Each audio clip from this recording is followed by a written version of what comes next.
こんにちは、ドクター BHB です。さてどうでしょうこの言葉、ドキッとしません？血液をサラサラにしたいからって、毎日アスピリンを飲んでる方ももしかしたらいらっしゃるかもしれないですよね。でもね、その習慣、最新の医学では時代遅れで危険な賭けになってるかもしれないんです。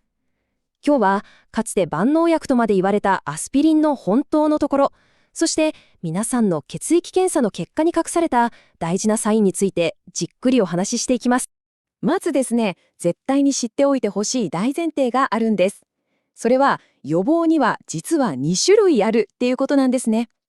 この違いをわかるかどうかが、アスピリンを正しく理解するための一番最初の、そして一番大事なステップになります。はい、こちらを見てください。左が一次予防、右が二次予防です。一次予防っていうのは、まだ心筋梗塞とか脳梗塞とか、そういう病気を一度も経験したことがない、健康な方が初めての病気を防ぐためのもの。それに対して二次予防は、一度そういった病気を経験した方が二度目を防ぐためのものなんです。ここすっごく重要でして、アスピリンが本当に効果を発揮するのは、この右側の二次予防なんですね。じゃあ何が問題かというと、健康な方がやる左側の一次予防での使い方なんです。この場合、血栓を防ぐっていうメリットよりも、出血しやすくなるっていうデメリットの方がどうも上回ってしまうんじゃないかということが最近の研究ではっきりしてきたわけです。で、これ別に私が勝手に言っているわけじゃなくてですね、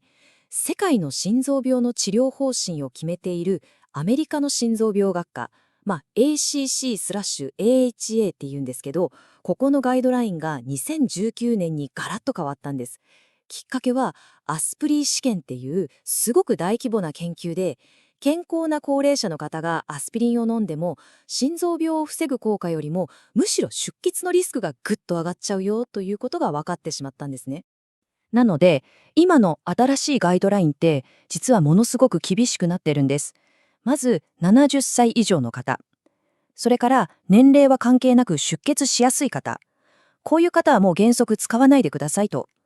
じゃあ誰が使えるのっていうと、40歳から70歳で心臓病のリスクは高いんだけど出血のリスクは低いっていう、ごくごく限られた人だけ考えてもいいかもねっていうレベルなんです。つまり昔みたいにみんなが飲むお守りみたいな薬じゃなくて、専門家がよーく考えて本当に必要な人にだけ出す薬にもう立ち位置が180度変わってしまったということなんです。じゃあ、ここからはもっと具体的に、アスピリンが私たちの体の中、特に血液で一体何をしているのかを見ていきましょう。これね、皆さんの健康診断の結果用紙に隠された大事な物語でもあるんですよ。この話の主役は、ズバリ、血小板。血液検査の紙だと PLT って書いてあるやつですね。この血小板っていうのは、例えば指を切っちゃった時とかに、わーってその場所に集まってきて、血を固めてかさぶたの元を作ってくれる、体の中の修理屋さんみたいな、すごく大事な細胞なんです。アスピリンはこの血小板の働きを強力にブロックするんです。もっと言うと、血小板同士をくっつける接着剤みたいな物質を作らせなくするんですね。結果として血管の中で悪い血の塊、つまり血栓ができにくくなる。これがアスピリンのいいところ、メリットです。でもここからが怖いところで、このアスピリンの効果って一度くっついたら離れないんです。不可逆的って言うんですけどね。一度アスピリンにやられちゃった血小板は、その寿命が来るまでの10日間くらい、ずっと働きが抑えられたままなんです。たった1錠飲んだだけでも結構長く効いちゃう。だからこそ本当に必要な怪我をした時に血を止める力まで弱くなってしまう。これが災害のリスクの正体というわけです。それじゃあ、もし今あなたがアスピリンを飲んでいるとしたら、健康診断の結果のどの数字を特に気にしてみればいいんでしょうか？はい、じゃあ具体的にどこを見ればいいのか。これがあなたのアスピリン成績表だと思ってください。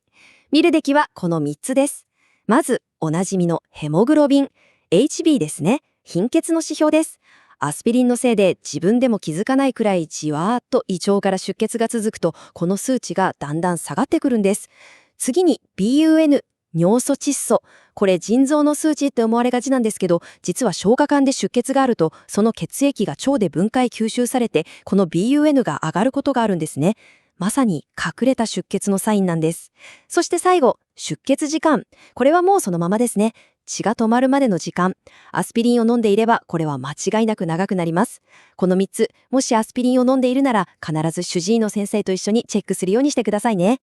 こういうね、数字の話だけじゃなくて、実際の診察の現場では、これはちょっと危ないなってヒヤッとするような場面に結構出会うんですよ。私が以前、救急外来で見た患者さんのお話なんですけどね、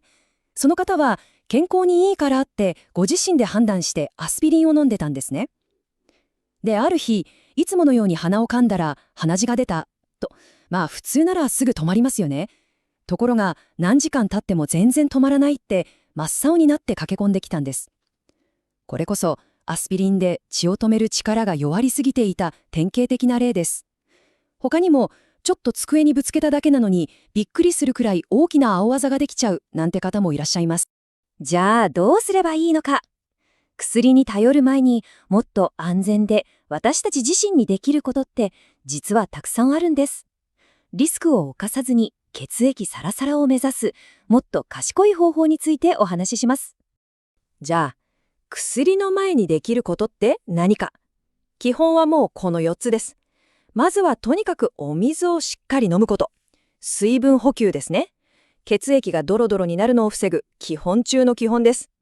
次に、サバとかイワシみたいな青魚を食べること。天然のサラサラ成分、EPA とか DHA がたっぷり入ってますから。そして、ちょっと汗ばむくらいの運動を習慣にすること。血の巡りが良くなります。で、最後に、これが一番大事なんですけど、自分で勝手に判断しないこと。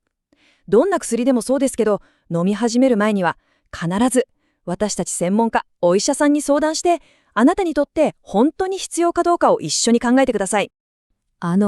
誤解しないでほしいんですが、アスピリンは使い方さえ間違えなければ、たくさんの命を救ってきた本当に素晴らしい薬なんです。大事なのは、誰かが飲んでるからとか、昔から良いって言われてるからとか、そういう情報に流されずに、今、最新の正しい知識を持って、ご自身の体の状態に合わせて、お医者さんと一緒に一番良い方法を選んでいくっていうことなんです。